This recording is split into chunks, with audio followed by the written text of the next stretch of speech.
উত্তপ্ত সংখ্যালঘু ভোটার, আতঙ্কে ঘুম হারাম মাননীয়ার, আগুনে ঘি দিল কমিশন। এসআইআর প্রক্রিয়ার নাম বাদ পড়ার অভিযোগে রাজ্যের বিভিন্ন প্রান্তে জ্বলছিল ধিকি ধিকি আগুন, কিন্তু সম্প্রতি মালদার মোথাবাড়ি সুজাপুর এলাকায় দফায় দফায় উত্তপ্ত পরিস্থিতি বুঝিয়ে দিল সেই আগুন আগ্নেয়গিরির রূপ নিয়েছে। মালদা জেলার কালিয়াচক ২ নম্বর ব্লক অফিসে বুধবার গভীর রাত পর্যন্ত আটকে রাখা হয় এসআইআর এ কাজে নিযুক্ত ৭ বিচারককে। তার মধ্যে ছিলেন ৩ জন মহিলা বিচারকও। জানা গিয়েছে, কলকাতা হাইকোর্টের প্রধান বিচারপতি সুজয় পাল গোটা ঘটনা সুপ্রিম কোর্টকে জানান। তারপরই বৃহস্পতিবার সকালে স্বতঃপ্রণোদিতভাবে একটি মামলার শুনানি শুরু করে দেয় সর্বোচ্চ আদালত। আর সেই শুনানিতে মালদার ঘটনা নিয়ে রাজ্য প্রশাসনকে ভর্ৎসনা করেন দেশের প্রধান বিচারপতি সূর্যকান্তের নেতৃত্বাধীন বেঞ্চ। সুপ্রিম কোর্ট অন্তর্বর্তী নির্দেশে কড়া ব্যবস্থা নেওয়ার নির্দেশ দেয় নির্বাচন কমিশন, রাজ্য সরকার এবং সংশ্লিষ্ট জেলা প্রশাসনকে। এরপরেই নির্বাচন কমিশন জরুরি বৈঠকে বসে রাজ্য প্রশাসনের শীর্ষ আধিকারিকদের নিয়ে। সেখানেই জ্ঞানেশ কুমারের ভর্ৎসনার মুখে পড়েন পুলিশ আধিকারিকরা। শেষ পর্যন্ত সুপ্রিম কোর্টের নির্দেশ মোতাবেক মালদা কাণ্ডের তদন্তে এনআইএর হাতে তুলে দেওয়ার সিদ্ধান্ত নেয় কমিশন। শুক্রবার কলকাতা বিমানবন্দরে পৌঁছেছে এনআইএর টিম।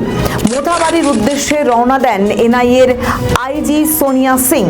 কেন্দ্রীয় বাহিনীর জওয়ানদের নিয়ে ২৪ জনের দল যায় ঘটনাস্থলে। ইতিমধ্যেই শুক্রবার সকালে ঘটনার মূল চক্রীর সন্দেহে গ্রেফতার করা হয়েছে মোফাক্কেরুল ইসলাম নামে এক আইনজীবীকে। ঘটনায় গ্রেফতার হয়েছে আরও ১৮ জন। এদিকে মালদার ঘটনা নিয়ে নির্বাচনী সভা থেকে তৃণমূল সুপ্রিমো বলেন, মানুষের মধ্যে ক্ষোভ আছে, আমারও ক্ষোভ আছে, সেই কারণেই সুপ্রিম কোর্টে গিয়ে আমি ফাইট করেছিলাম। মুখ্যমন্ত্রী বলেন, এসআইআর প্রক্রিয়ার সময় সাধারণ মানুষের পাশে তৃণমূল কর্মীরাই ছিলেন, অন্য দলগুলো তখন নাকে তেল দিয়ে ঘুমোচ্ছিল। কংগ্রেসের তীব্র সমালোচনা করে মমতা বন্দ্যোপাধ্যায় বলেন, কংগ্রেস মুখে কুলু পেটে বসে আছে, খালি ভোট এলে প্রার্থী দিয়ে প্রচার করতে চলে আসে। ওরা ঠিক করে থাকলে বিজেপি ওখানে ক্ষমতাতেই আসতে পারতো না। পাল্টা অধীর রঞ্জন চৌধুরী বলেন, এখন তো সবে একজন অভিযুক্তকে পাওয়া গেছে, খুঁজলে আরো বেরোবে। যাওয়ার কোনো দরকার ছিল না, স্থানীয় হয়ে ঘরটা মেটানো যেত, কিন্তু জটিল করানো, যেমন করে বেলডাঙ্গা ঘটনাকে জটিল করেছিল তৃণমূলেরা। মনে করে দেখুন, বেলডাঙ্গায় গোটা দিন ধরে পথ অবরোধ করে গোটা সড়ককে অচল করে দেওয়া হয়েছিল। তারপরে এনআইএ সাধারণ মানুষকে গ্রেপ্তার করলো। ঠিক একই রকম ভাবে মোথাবাড়ি অবরোধ, এনআইএ সাধারণ মানুষের গ্রেপ্তার শুরু হয়ে যাবে। আপাতত দেখছেন একটা হয়তো নাম পাওয়া গেছে, কিন্তু এরপরে প্রচুর লোককে ধরা হবে যেগুলো জানা থাকে। মোথাবাড়িতে বিচারকদের ওপর যে আক্রমণ করেছিল তাকে হাতে নাতে ধরেছে সিআইডি, লোকাল পুলিশ নয়। মুম্বাই থেকে বিজেপি ধার করে মিমকে নিয়ে এসেছে। আইএসএফ এর সঙ্গে কংগ্রেস বিজেপিরও উস্কানি আছে। যে সিআইডি কমিশনের আওতায় পড়ে না সেই সিআইডি গ্রেফতার করেছে, বললেন মমতা বন্দ্যোপাধ্যায়। যাদের অ্যাটাক করা হয়েছিল, যে করেছে তাকে হাতে নাতে কে ধরেছে জানেন? আমাদের সিআইডি, অর্থাৎ লোকাল পুলিশ নয়। বাগডোগরা দিয়ে পালাচ্ছিল, মুম্বাই থেকে এসছিল, মুম্বাই থেকে বিজেপি ধার করে ওই মিমকে নিয়ে এসছে।